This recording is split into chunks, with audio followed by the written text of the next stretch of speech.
ముందుగా నమస్తే. మేమైతే ఈ ఉలువలు మా కిలారి బుల్స్ వచ్చినప్పుడైతే తీసుకున్నాం. ఇవి కింటం వచ్చేసి 4400 అంటే మనకు డెలివరీ ఛార్జెస్ కూడా ఉంటాయి. అవి కూడా మనమే ఇచ్చుకోవాలి.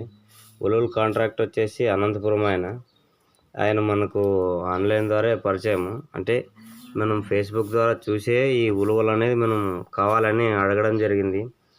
ఆయన ఏమన్నాడంటే ఉలువలు మంచిగా ఉంటే తీసుకోండి, లేకపోతే మా ఉలువలు వాపస్ రిటర్న్ పెట్టచ్చా అన్నాడు. మేము చాలా రోజులైంది వీటిని తీసుకొని, తీయలేదు, చూడలేదు.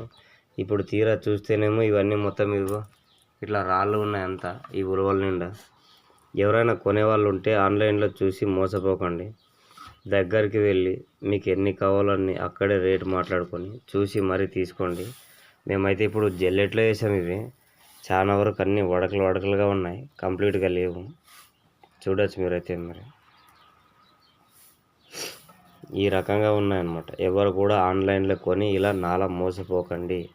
నేను తెలుసో తెలియకో నేను తీసుకున్నా, మోసపోయినా.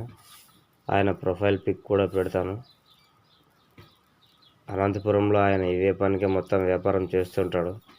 ఏదో మాకు నచ్చలేదంటే వాపస్ పంపించండి అని అంటాడు, కానీ తర్వాత డబ్బులు ఇస్తారో ఇవ్వరు కూడా మనకు గ్యారంటీ లేదు. ఎందుకంటే మొదట మనం కొనేటప్పుడే చూసి కొనాలి.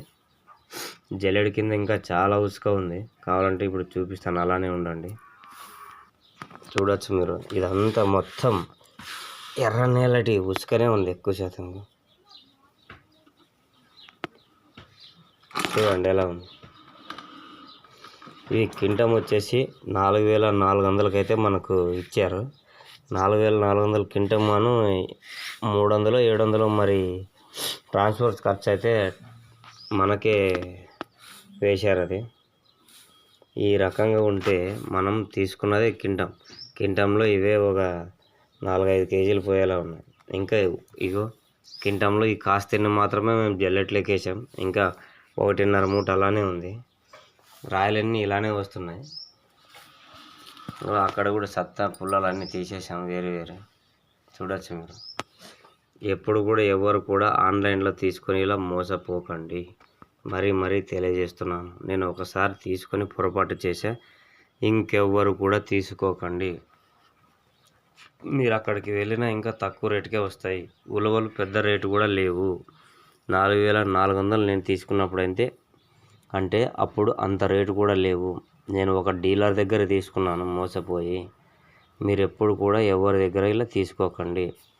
ఇట్లా చిన్న రాళ్ళు ఉంటాయన్నమాట. చూడండి మీరే. కొనేటప్పుడు చూసి కాసి కొనండి, జాగ్రత్త. ఇన్ని రాయలు వస్తే ఎట్లా?